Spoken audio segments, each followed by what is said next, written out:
안녕하세요. 저는 지금 강원도에서 작은 식당을 하고 있어요. 곧 고등학생 되는 아들 하나 키우는 평범한 엄마죠. 제가 이 일을 시작한 건 벌써 20년도 더 된 것 같네요.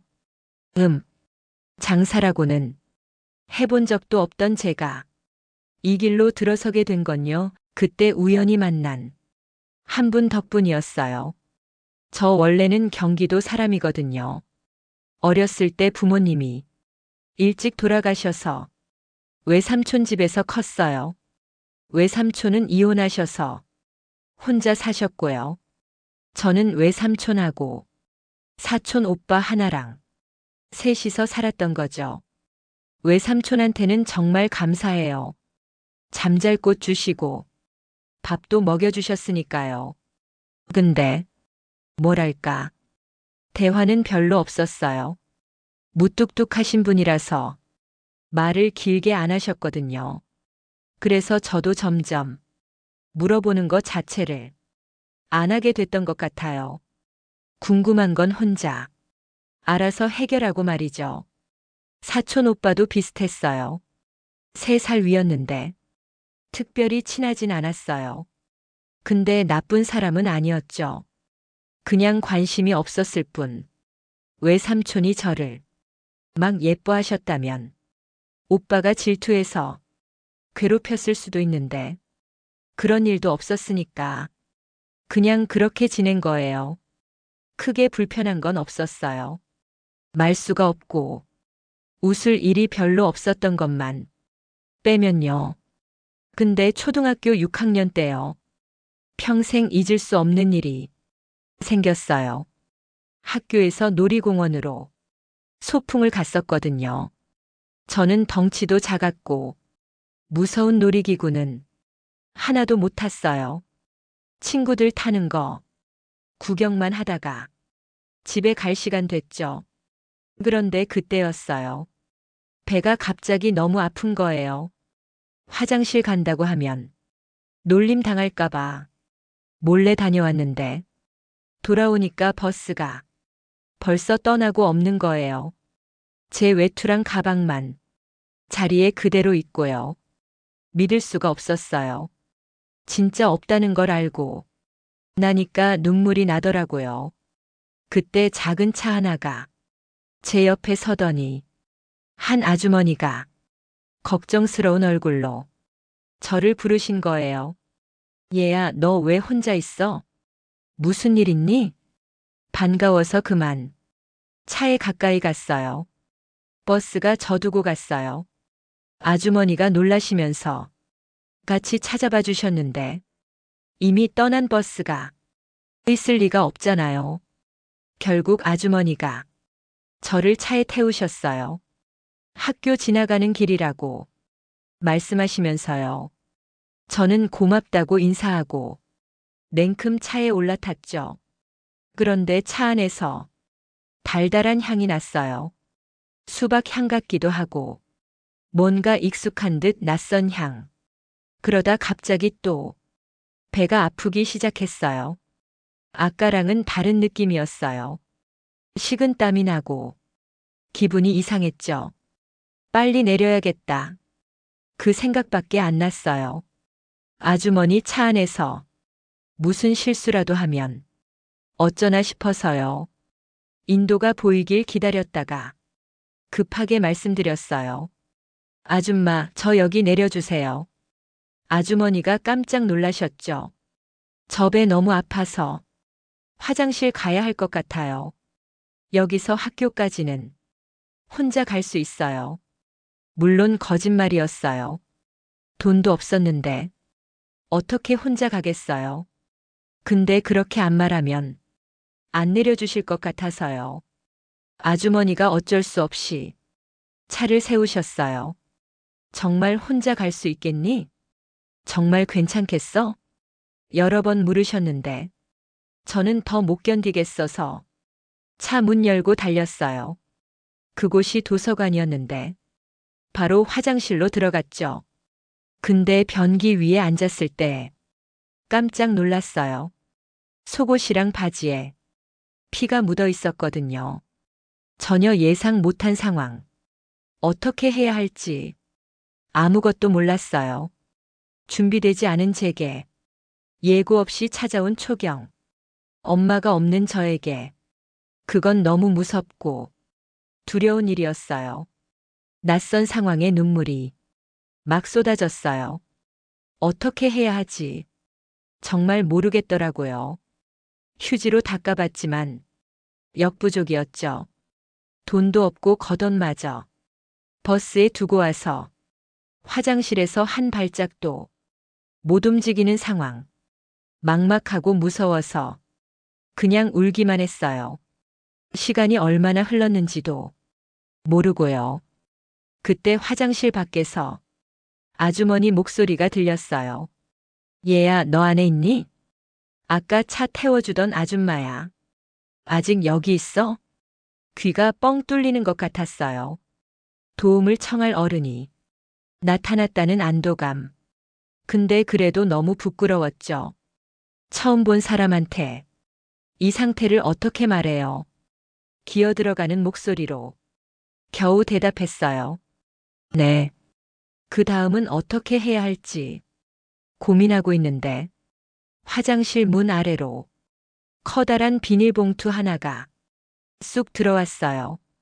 제가 받지 못하고 망설이자 아주머니가 말씀하셨어요.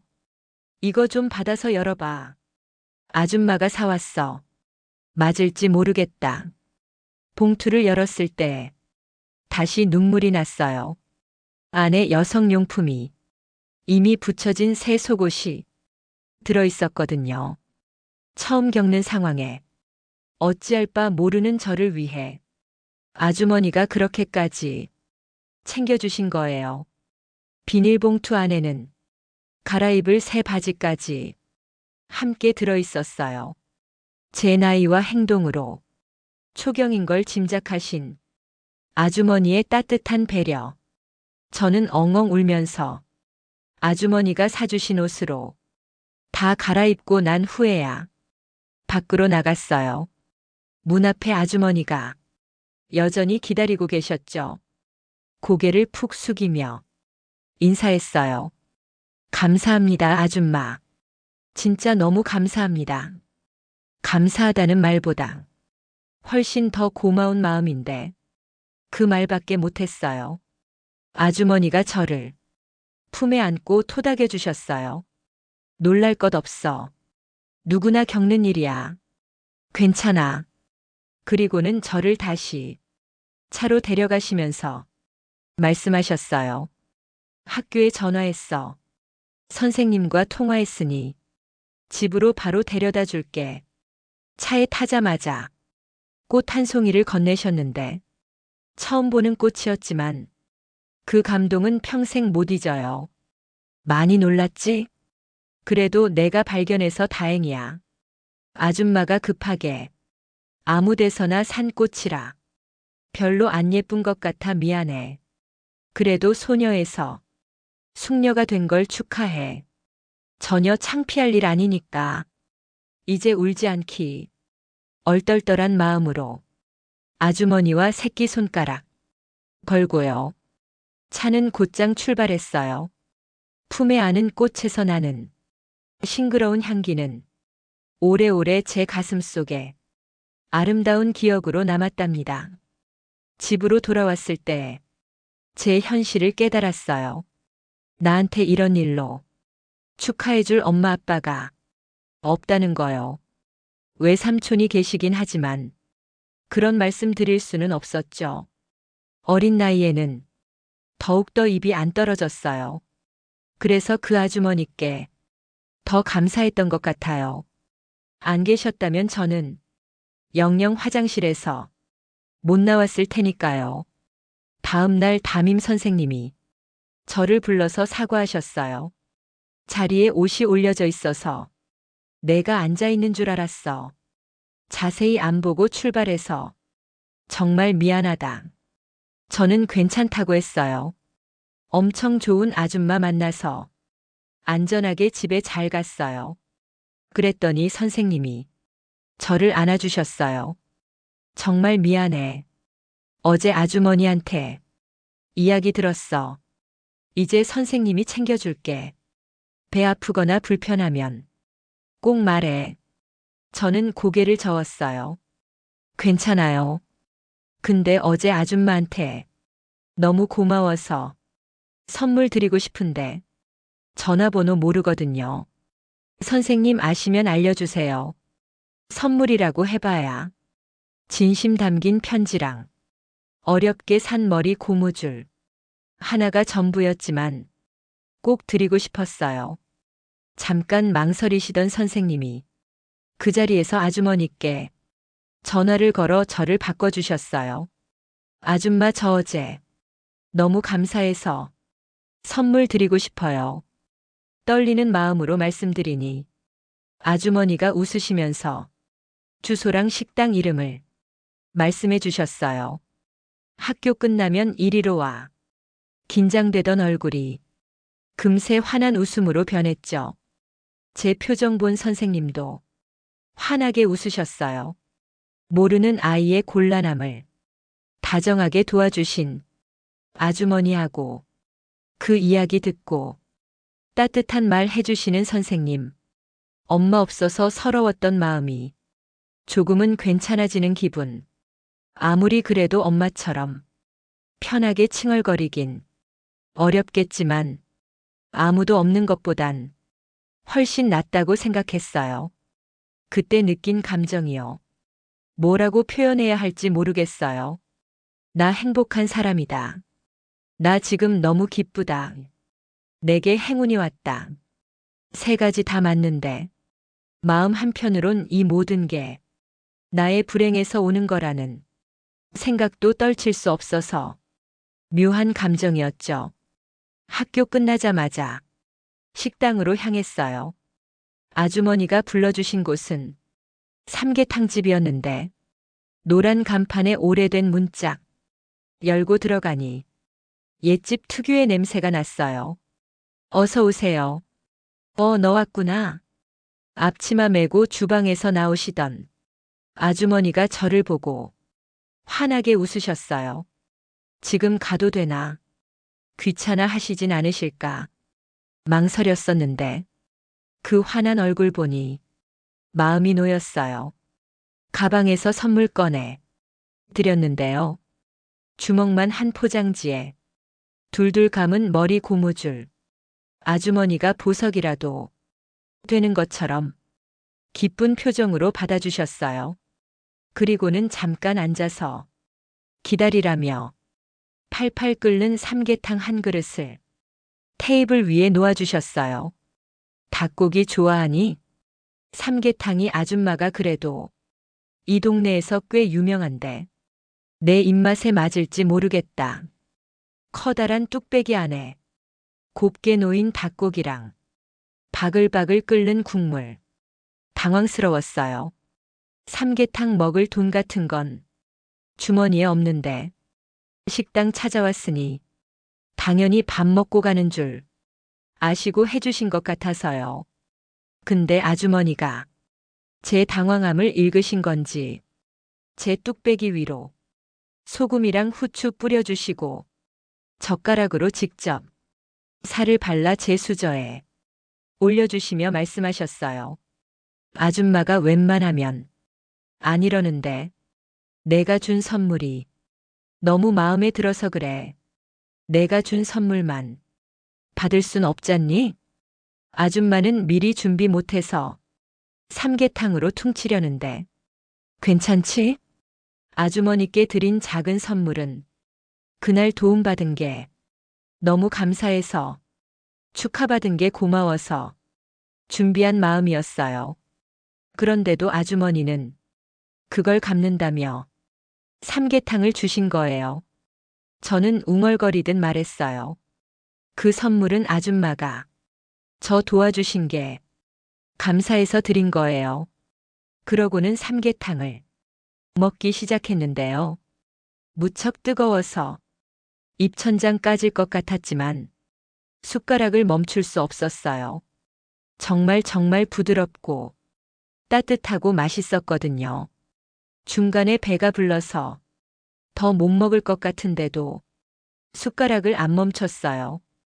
음식을 남기고 싶지 않았죠. 아주머니가 저를 위해 만들어주신 정성이 가득한 탕이니까요. 그 후로 한 번 더 그 삼계탕집을 찾았어요. 빈손으로 가기 싫어서 한 푼 두 푼 모았던 저금통 깨서 삼계탕값 마련해서 갔죠. 삼계탕 한 그릇 주세요.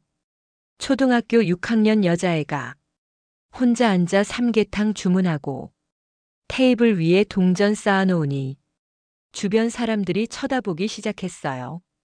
그런데 아주머니는 저를 다른 손님들처럼 똑같이 대해주셨고 제가 모아온 삼계탕 값을 기분 좋게 받아주셨어요. 이거 내 돈 주고 내가 사 먹는 거니까 국물도 남김없이 싹 다 먹어야 한다. 저는 그렇게 그날도 삼계탕 한 그릇을 한 방울도 안 남기고 싹 비워냈죠. 집으로 돌아가는 길, 아주머니가 작은 도시락 가방 하나를 건네셨는데 반찬 좀 담았다고 가는 길에 먹든 집에서 먹든 맛보라고 하셨거든요. 냉큼 감사하다고 인사하고 받아왔는데요. 집으로 가는 길 도시락 가방 열어본 저는 깜짝 놀랐어요. 가방 안에 반질반질 맛있는 귤이랑 삼계탕 값으로 냈던 동전들이 그대로 들어있었거든요. 버스 타고 다시 식당 찾아갈 수도 없고 아주머니 연락처도 몰랐던 저는 며칠 동안 끙끙 앓았어요. 대체 왜 돈을 다시 돌려주신 걸까?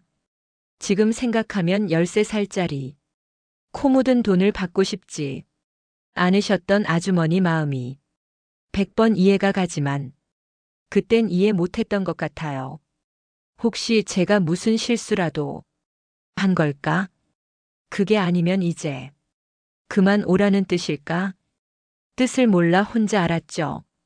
결국 한 달도 안 돼서 다시 삼계탕집 찾으려고 버스에 올랐는데요. 삼계탕집 간판이 사라진 걸 보고 놀라서 입을 못 다물었어요. 아주머니가 감쪽같이 사라진 거예요. 주위를 두리번거리고 삼계탕집 앞에 앉아 기다려봐도 아주머니는 나타나지 않았어요. 언제 어디로 왜 문을 닫고 사라지신 건지 알 길이 없었죠. 그러다 선생님 통해 연락해 볼 수 있겠다는 생각이 들었어요. 그리고는 충격적인 이야기를 전해 듣게 됐죠. 영은아, 그 아주머니 강원도로 이사 가셨대. 강원도는 태어나서 단 한 번도 가본 적 없는 곳.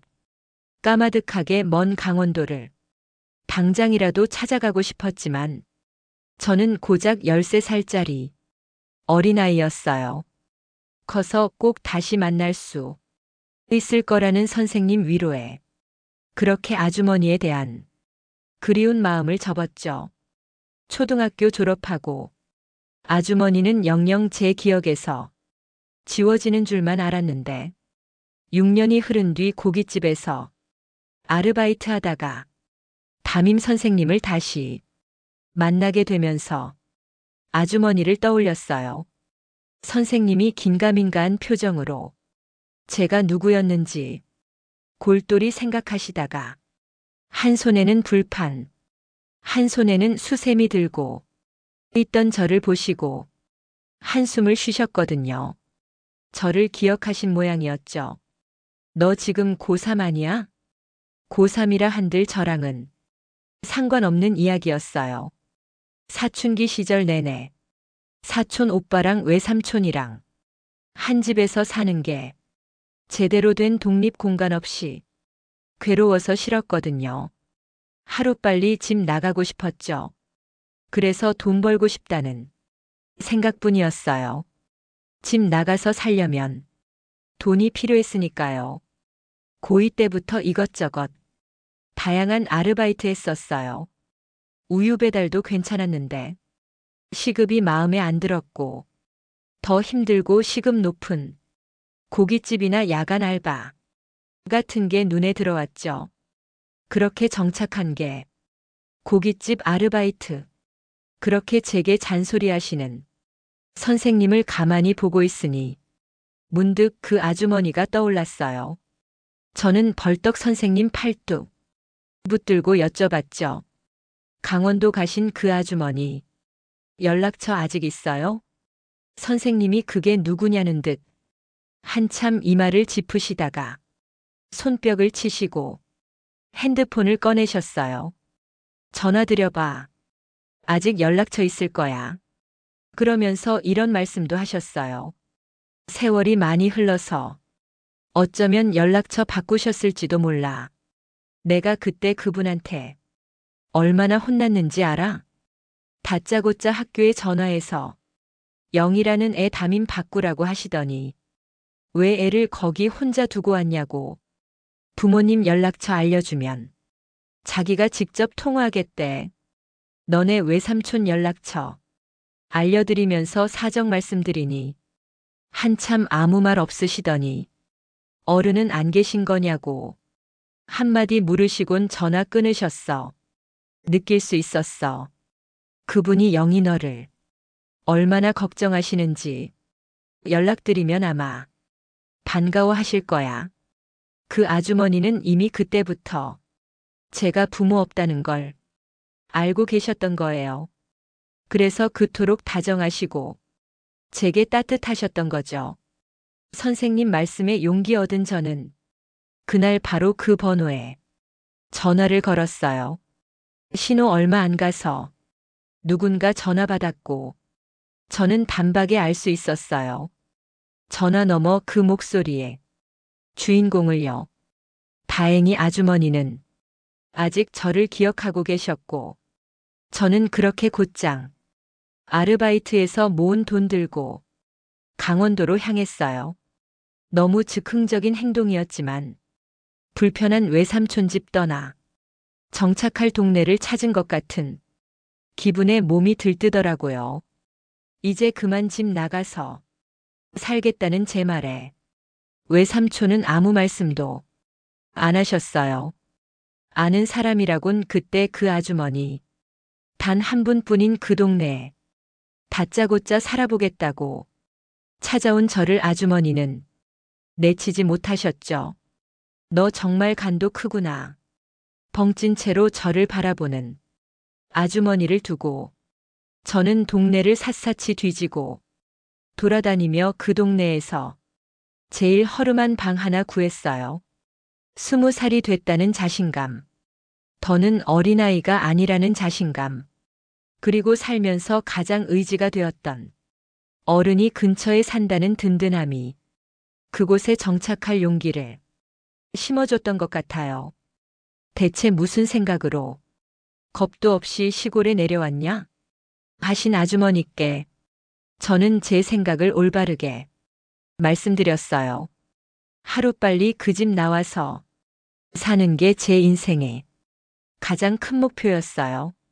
심각한 얼굴로 제 이야기를 가만히 듣던 아주머니가 제게 말씀하셨어요. 그럼 이제 그 목표 이루었으니 다음 목표를 가져봐. 저는 망설임 없이 말했죠. 이제 여기서 행복하게 사는 게 제 목표인데요. 하지만 아주머니는 단호하게 말씀하셨어요. 그건 목표가 될 수 없어. 행복하게 살기 위해서는 계획이 있어야 해. 그 말 들은 후부터 저는 어떤 일을 해서 어떻게 돈을 벌고 어떤 집을 목표로 살아갈지 생각하게 됐어요. 제가 가장 기쁨을 느끼는 일은 또 무엇인지 함께 고민하면서요. 그리고 내려진 결론은 아주머니 같은 사람이 되고 싶다는 것. 그래서 또 막무가내로 아주머니를 찾아갔어요. 민폐인 줄 알면서, 실례인 줄 알면서도 아주머니를 찾아가는 걸 멈출 수가 없었거든요. 여기서 일하고 싶어요. 가장 자신 있는 일, 그리고 이곳저곳에서 아르바이트하며 설거지 주방일 하나만큼은 인정받았던 터라 아주머니께 찾아가 부탁드렸죠. 아주머니 표정은 좋지 못했어요. 내 마음은 알겠지만 너를 이 시골에 묶어두는 게 정녕 너를 위한 일인지 모르겠다. 은혜는 내가 잘 가르쳐 줄게. 월급도 아쉽지 않게 챙겨줄게. 근데 그거 하나만큼은 명심해. 얼마든지 다른 일 하고 싶어지면 다시 도시로 나갈 것. 그렇지 않으면 이 일을 최선을 다해 배울 것. 약속. 부모님 돌아가시고 떠넘겨지듯 살아야 했던 낯선 외삼촌 댁만큼이나 강원도라는 곳이 제게 낯선 곳임은 틀림없었어요. 하지만 그때와는 달리 마음이 자신감으로 가득했죠. 저는 그렇게 아주머니와 새끼손가락 걸고 또 한 번 약속했어요. 다시 도시로 나갈 일은 없을 것이었어요. 저는 무조건 아주머니 같은 사람이 되고 싶었으니까요. 그렇게 저는 아주머니의 삼계탕집에서 일을 시작하게 됐죠. 단순했던 고깃집. 아르바이트보다 배울 것도 많고 복잡한 것도 있었지만 재밌었어요. 그냥 앉아서 불판 설거지만 내놓던 때와는 환경 자체가 달랐죠. 일이 재밌으니 출근하는 게 설렜고 출근하는 걸 좋아하니 그곳에서의 생활 자체도 기뻤어요. 아주머니랑 별다른 사적인 교류는 없었지만 사장님과 직원으로 착실하고 진실되게 신뢰를 쌓아갔던 것 같아요. 그렇게 8년이라는 시간이 흘렀어요. 시간 지날수록 저는 사장님께 인정받는 직원이 됐고 그에 따라 월급도 조금씩 올랐답니다. 특별한 취미도 만나는 사람도 없었던 제게 8년이라는 시간 동안 돈을 모으기란 조금 쉬웠던 것 같아요. 돈을 모아 작은 집도 하나 사고 몰고 다닐 차도 하나 중고로 뽑았죠. 그리고 그맘때쯤 사장님 권유로 삼계탕집을 물려받게 돼요. 그때 당시 사장님 자녀분들이 호주에서 장사해서 대박 나는 바람에 사장님도 그곳으로 가시게 됐대요. 그래서 식당 정리하게 되면 꼭 저에게 주고 싶다고 하시면서 그대로 식당을 남겨두고 떠나신 거예요. 정들었던 제 정신적 지주를 떠나보낸다는 게 쉽진 않았어요. 때로는 무서운 선생님 같고 때로는 다정한 엄마 같았던 아주머니를 이제 다시 영영 보지 못할지도 모른다는 사실이 저를 많이 울게 했죠. 영은아, 장사 중에 최고는 돈을 남기는 게 아니라 사람을 남기는 거란다. 나는 이 장사를 해서 너를 곁에 남겼으니 성공한 장사였어. 너도 곁에 사람을 남길 수 있는 장사를 하렴. 내 말 잊지 말고 꼭 명심해. 사장님은 그 말씀 남기고 그렇게 먼 길을 떠나셨어요. 그분의 빈자리에는 여전히 그분이 남기고 간 여러 관심과 애정들이 저를 감싸줬죠. 너무 그립고 또 외로웠던 것 같아요. 그러다 보니 자연스레 외로움을 채울 다른 상대를 찾게 됐고 때마침 제 앞에 나타난 한 남자와 사랑에 빠지게 됐어요. 사장님이 호주로 떠난 2년 후 저는 그 남자와 결혼했어요. 그때 사장님께 마지막으로 배웠던 것 같아요. 제 혼주석에 꼭 앉아주고 싶으시다고 제가 감히 죄송해서 부탁도 못 드렸던 걸 흔쾌히 해주셨거든요. 사장님의 기운을 받아 저의 결혼 생활도 무탈히 행복할 거라는 자신감이 들었죠. 그렇게 남편이랑 저는 사장님께서 제게 남겨주고 가신 삼계탕집을 정성껏 꾸려나갔어요. 워낙 그전부터 명성 있던 집이라 맛을 유지해야 한다는 부담감이 있었던 적도 있었지만 꾸준히 찾아주시던 단골 손님들의 제자가 사실을 그대로 잘 이어받았네. 하시는 따뜻한 말씀에 힘내며 그 자리를 지켰던 것 같아요. 눈이 오면 눈이 오는 대로, 비가 오면 비가 오는 대로, 식당엔 여전히 따뜻한 마음에 손님들이 찾아와 주셨죠. 제 뱃속에는 아이가 자라고 있었고, 그때부터는 큰 금액은 아니지만 조금씩 후원도 하기 시작했어요. 부모 없이 혼자 힘들게 자라고 있는 어려운 아이들을 돕고자 남편과 한 푼 두 푼 모아 정기적인 기부를 하기로 한 거죠. 누구보다 부모님 없이 어렵게 자라야 하는 그 심정을 잘 알기에 조금이라도 한순간이라도 저와 같은 상황을 덜 겪으며 자랐으면 하는 마음을 전하게 됐어요. 그리고 배가 불러오면서는 더는 식당 일을 제가 잘 돌볼 수가 없어 직원도 새로 구하게 됐죠.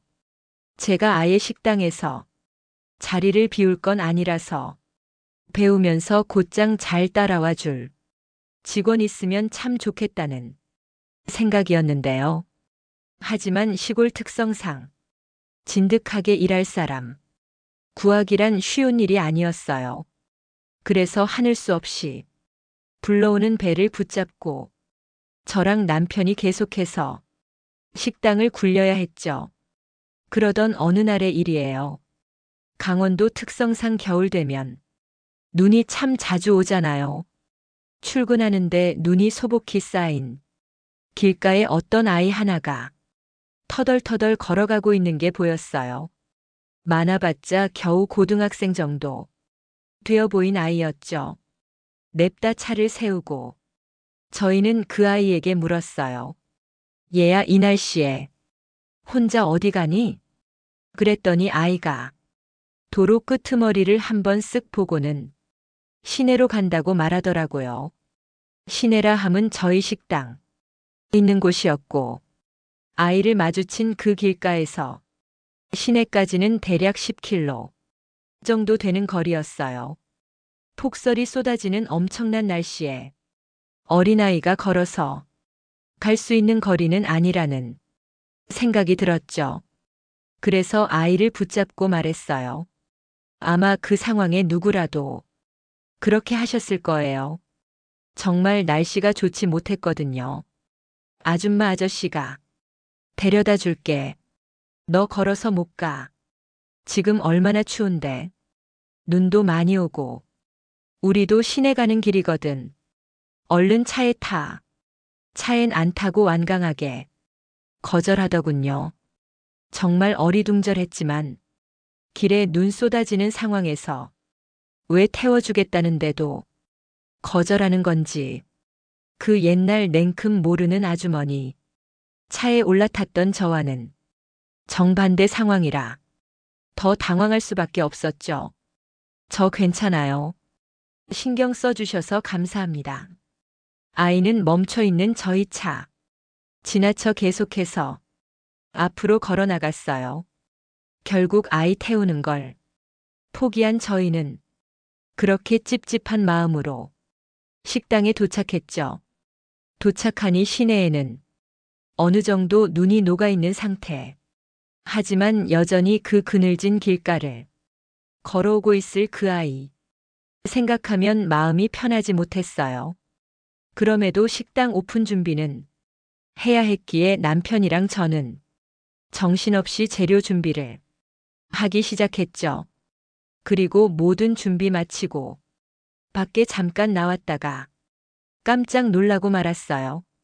그친 것 같았던 눈이 다시 쏟아지고 있었거든요. 장사 준비해놔도 손님이 찾지 못할 것 같은 그런 날씨. 녹아있던 눈들은 언제 그랬냐는 듯이 다시 땅에 수북이 쌓여 있었어요. 남편이랑 저는 그냥 오늘 식당 문 닫고 일찍 들어가는 게 나을지도 모르겠다고 대화 나누고 있었어요. 출근한 지 3시간 지났지만 손님은 단 한 명도 찾아오질 않았거든요.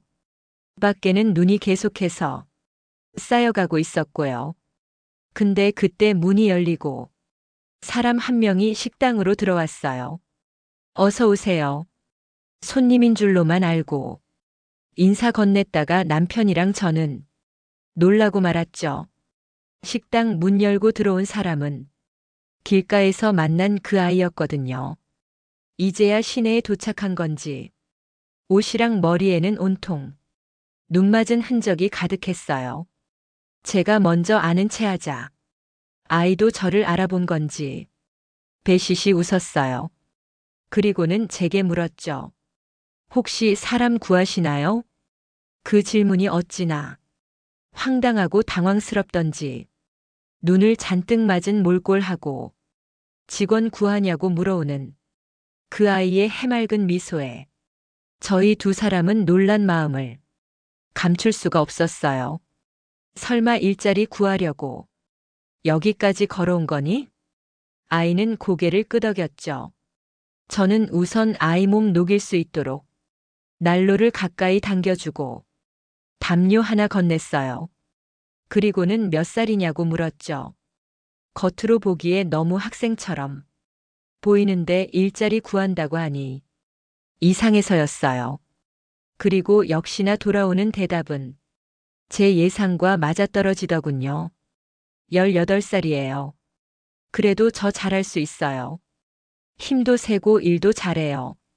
시간 약속도 잘 지켜요. 나이를 듣고 나니 그 나이대에 일하려고 했던 제 기억이 떠오르면서 이 아이에게도 무언가 피치 못할 사정이 있으리라는 생각이 들었어요. 근데 아니나 다를까 아이가 먼저 입을 열었죠. 제가 어린 나이에 일하려고 하는 게 공부하기 싫어서 꾀부리는 게 절대 아니에요. 얼마 전에 저희 엄마가 하늘나라에 가셨거든요. 그래서 지금 제가 동생이랑 둘이 살게 됐는데 동생이 공부를 잘해요. 근데 나중에 대학 보낼 일이 걱정돼서 제가 돈 벌어야겠다고 당장 동생이랑 먹고 살려면 돈이 필요하기도 하고요. 제가 일할 수는 없을까요? 학생이라서 힘들까요? 저 정말 잘할 수 있습니다. 제발 시켜만 주세요. 역시나 힘든 사정이 있어 그런 거였죠. 남편은 걱정스러운 눈으로 그 아이를 바라보고 있었지만 저는 왜인지 그 아이가 마음에 들었어요. 이유도 목적도 달랐지만 그 아이의 그런 모습이 꼭 어린 시절 저의 모습을 보는 것만 같은 기분이 들었거든요. 다짜고짜 아무것도 모르는 이 강원도 시골에 달려와 독립하고 싶으니 일을 시켜달라고 사장님께 애원했던 지난 날이 떠오르기도 하고요. 저는 그 아이에게 따뜻한 우유 한 잔 내어주며 정말 궁금했던 질문 건넸어요. 나중에 남편이 말하길 자기도 그 아이 보자마자 가장 먼저 묻고 싶었대요. 근데 너 왜 아까 우리가 시내까지 태워준다고 했을 때 거절한 거야? 눈도 많이 오고 거리도 멀고 추웠을 텐데. 그러자 아이가 내어놓은 대답에 제 마음이 100% 굳어버리게 됐어요. 눈을 많이 맞아서 제 옷이 젖었잖아요. 그 상태로 차에 타게 되면 차가 더러워질 텐데. 그러기가 너무 죄송해서 못 탔어요. 전혀 예상하지 못했던 충격적인 대답이었죠. 어른인 저희조차도 생각하지 못했던 아이의 그 깊은 마음에 감복하지 않을 수 없었어요. 그리고 버스비 낼 돈이 없어 걸어서라도 일자리 구하러 폭설 내리는 날 그 먼 길을 걸어온 아이의 근면함에 반한 저희 두 사람은 결국 그 아이를 식당에 채용하게 됐어요. 아이는 기뻐서 날뛰며 연신 고맙다는 인사를 전했죠. 저도 그 아이에게 말했어요. 그 먼 길을 걸어서 눈보라 헤치고 우리 식당에 일하러 와줘서 고맙다. 그 후 저희 부부는 늘 그 아이를 태워 출퇴근하게 됐어요. 걸어서 가도 돼요. 두 다리 튼튼해요. 거절하려는 아이를 나무라가며 억지로 차에 태웠죠. 신세 진다는 미안함과 고마움 때문에 그런다는 걸 잘 알고 있었거든요. 그리고 말해줬어요. 어린 시절 넙죽차에 얻어 탔던 저의 뻔뻔함을요. 난 그런 사람이라 더 괜찮아. 진여가 너는 좀 뻔뻔할 줄도 알아야겠다. 그렇게 몇 년이 지났어요. 아이였던 진혁이가 20살 되고 더는 아이가 아닌 어른이 되는 동안에도 저희 세 사람은 함께했죠.